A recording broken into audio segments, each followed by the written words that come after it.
daily words of God. Genesis chapter 17, verses 4 through 6.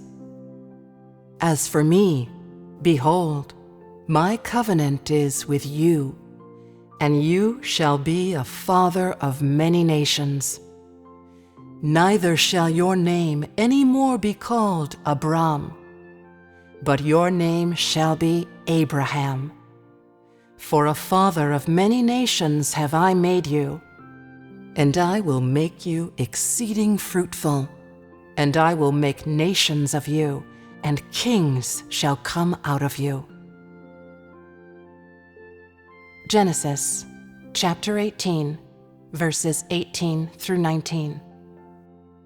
Seeing that Abraham shall surely become a great and mighty nation, and all the nations of the earth shall be blessed in him, for I know him, that he will command his children and his household after him, and they shall keep the way of Jehovah, to do justice and judgment, that Jehovah may bring on Abraham that which he has spoken of him. Genesis chapter 22, verses 16 through 18. By myself have I sworn, said Jehovah, for because you have done this thing, and have not withheld your son, your only son, that in blessing I will bless you, and in multiplying I will multiply your seed as the stars of the heaven, and as the sand which is on the seashore. And your seed shall possess the gate of his enemies, and in your seed shall all the nations of the earth be blessed, because you have obeyed my voice. Job chapter 42, verse 12. So Jehovah blessed the latter end of Job more than his beginning, for he had 14,000 sheep, and 6,000 camels, and 1,000 yoke of oxen, and 1,000 she-asses. What is the difference between the words spoken by God and the words spoken by man? When you read these words spoken by God, you sense the might of God's words and the authority of God. How do you feel when you hear people saying such words? Do you think they are extremely arrogant and boastful and making a show of themselves?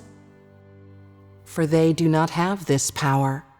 They do not possess such authority, and so they are completely incapable of achieving such things.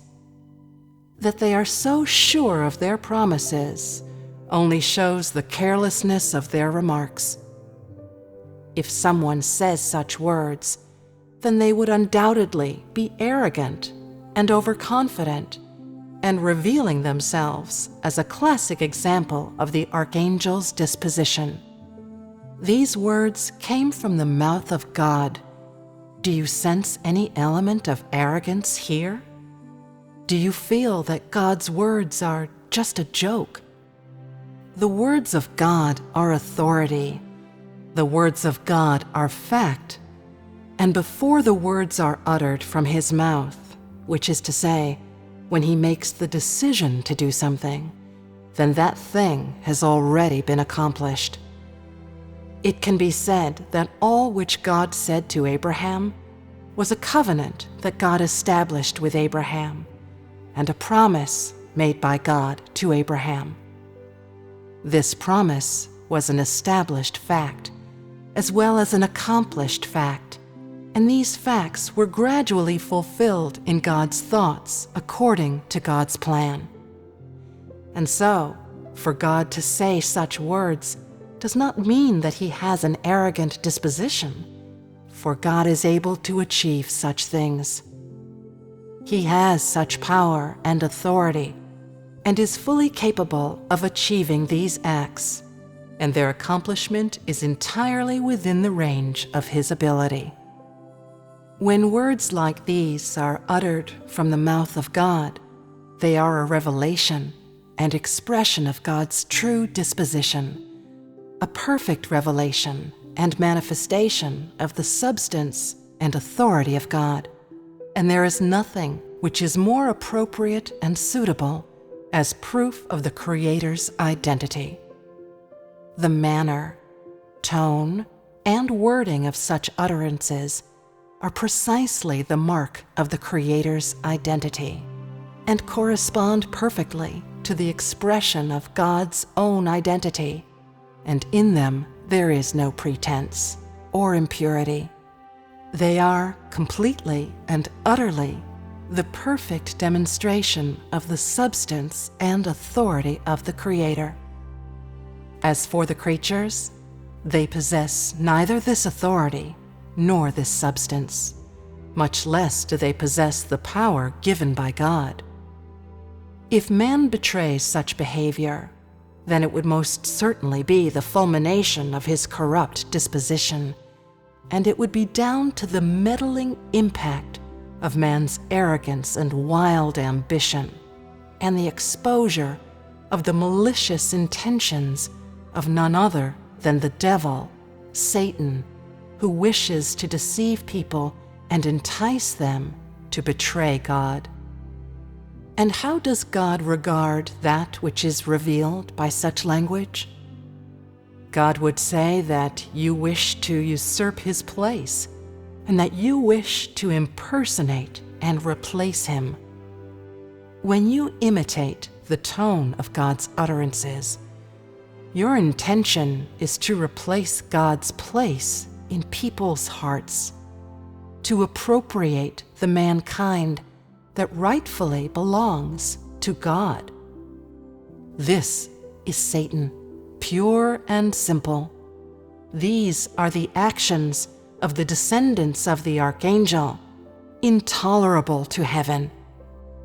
Amongst you, are there any who have ever imitated God in a certain way by speaking a few words, with the intention of misleading and deceiving people, and making them feel as if the words and actions of this person carried the authority and might of God, as if this person's substance and identity were unique, and even as if the tone of this person's words was similar to God's? Have you ever done something like this? Have you ever imitated the tone of God in your speech, with gestures that purportedly represent the disposition of God, with the supposed might and authority?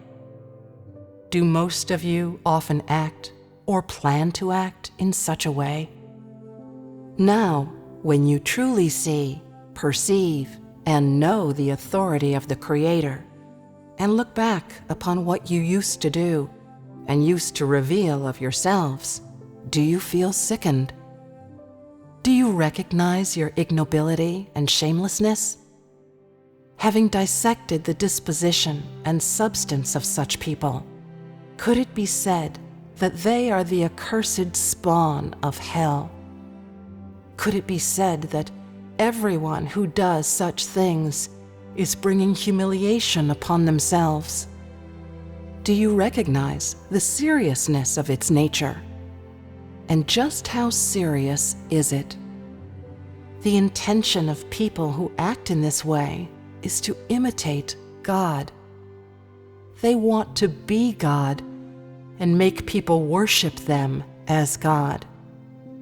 They want to abolish God's place in people's hearts and get rid of the God who works among man in order to achieve the aim of controlling people and devouring people and taking possession of them.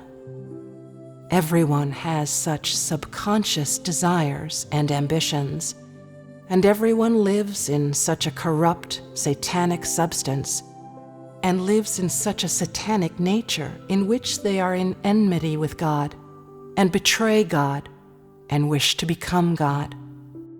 Following my fellowship on the topic of God's authority, do you still wish or aspire to impersonate God or imitate God? And do you still desire to be God? Do you still wish to become God?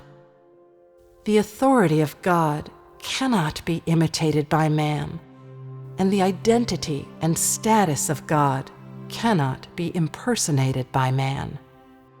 Though you are capable of imitating the tone with which God speaks, you cannot imitate the substance of God. Though you are able to stand in God's place and impersonate God, you will never be able to do that which God intends to do, and will never be able to rule and command all things. In the eyes of God, you shall forever be a small creature, and regardless of how great your skills and ability are, regardless of how many gifts you have, the entirety of you is under the dominion of the Creator. Though you are capable of saying some brash words, it can neither show that you have the substance of the Creator, nor represent that you possess the authority of the Creator. The authority and power of God are the substance of God Himself. They were not learned or added externally, but are the inherent substance of God Himself. And so the relationship between the Creator and the creatures can never be altered. As one of the creatures, man must keep his own position and behave conscientiously and dutifully guard that which is entrusted to him by the Creator. And man must not act out of line or do things beyond his range of ability, or do things that are loathsome to God. Man must not try to be great, or exceptional, or above others, nor seek to become God. This is how people should not desire to be. Seeking to become great or exceptional is absurd. Seeking to become God is even more disgraceful. It is disgusting and despicable.